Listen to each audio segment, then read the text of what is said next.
what you're discussing is that these are lessons that have come through time, and it's wisdom that has come with experience. But what about that the young doc who's been in practice maybe 5 years, and they have a whole lot more road ahead of them, and they're feeling this way? I take it back to the training process. We spend, as we need to, so much time training doctors on how to take care of others and other bodies, that we can look at what's going on physiologically, but how do we prepare ourselves so that they understand how to respond to emotions? Because that's what we're feeling. We feel a whole lot of emotions, your own, and you have your patients projected upon you too. What's done to help to know how to work with emotions and to channel them in an appropriate, healthy manner, as well as help to foster outlets that are appropriate, and that you can continue to build your practice, move into the work that you wanted to do and to appreciate it. How do we help them learn how to be leaders? Is that baked into the training process? Because physicians automatically are looked to be leaders in these organizations. And if you're put into a situation where you don't feel prepared, or you feel ill prepared, there's a lot of stress that goes with that, on top of the other stressful things that you do on a daily basis. What are we doing to prepare these young people? That's why you started this company. That's exactly right. You need to give them coping skills. That's right. Yep. Coaching has been around in business for years. I mean, there's CEOs of GM that have coaches, but physicians never have. So I think we're just behind the curve, like we are on a lot of stuff as physicians, business, whatever. That this. I think you've hit on something. Well, what I'd love to see is, medical students who are moving forward, they get into their residency, there are certain things that you have to do, that you set up to get started to do your practice. One of the things that's on the checkoff list is I secure my coach. I start to develop, and this is a tool, this is a necessary resource that we need to be successful, to help me see what I'm going through when I'm going through something, that I check in every so often, and to continue to build my strengths and see my strengths. That's very important, to be able to see and acknowledge your own strengths. Could you imagine if they had this type of a course, like a coaching course, as part of the curriculum? Exactly. In school? I mean, it would make such a difference too. I mean, because the earlier you can intervene and get people to recognize certain things, or recognize those little, pitfalls, the more of an impact. When I was in school at Temple, we had a young guy. He was a class behind me, committed suicide. Threw himself in front of a subway track. I mean, come on now. And yet it was just like brushed over. Nobody talked about it much. It was from the administrative part. It wasn't even recognized. Is there not a problem when that kind of thing is happening?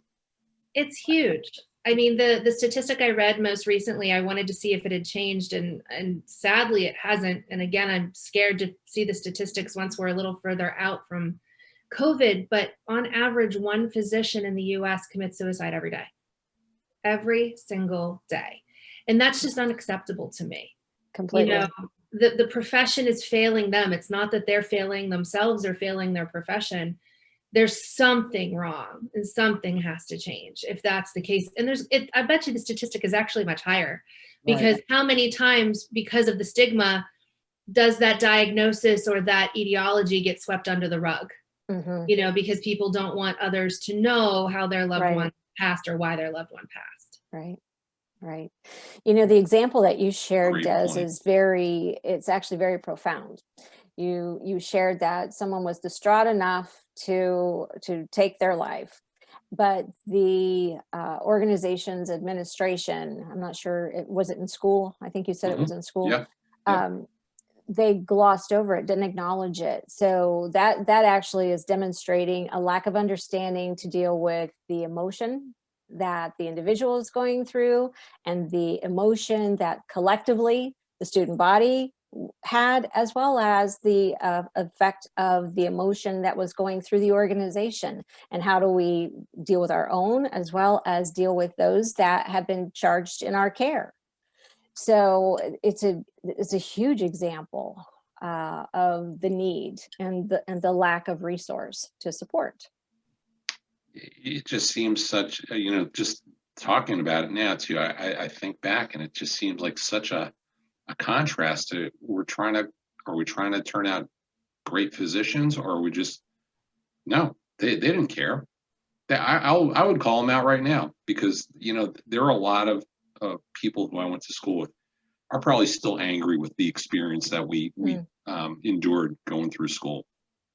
It was just, and not just because of that one situation, just the way we were treated. We were beaten down from day one. And every time you run into one of your classmates, even if it's like 30 years later, you're just happy to see. It's only, you went through something so terrible together that you have an instant respect for them.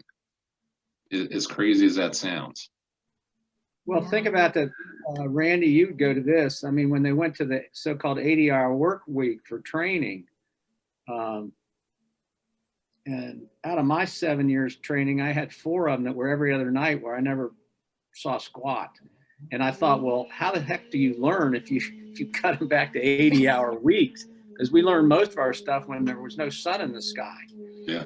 So, and I realized, well, you can do this. I think, Des, just my little tidbit on that is, I think that you're right. You go back to probably the 3rd year, 2nd year medical students, and you start and podiatric students and dental students too. Yeah. And you start ingraining in them coping mechanisms, and like you said, having a coach, and having to know that you have to have outlets, and they don't always have to be golf and fishing. Have other outlets.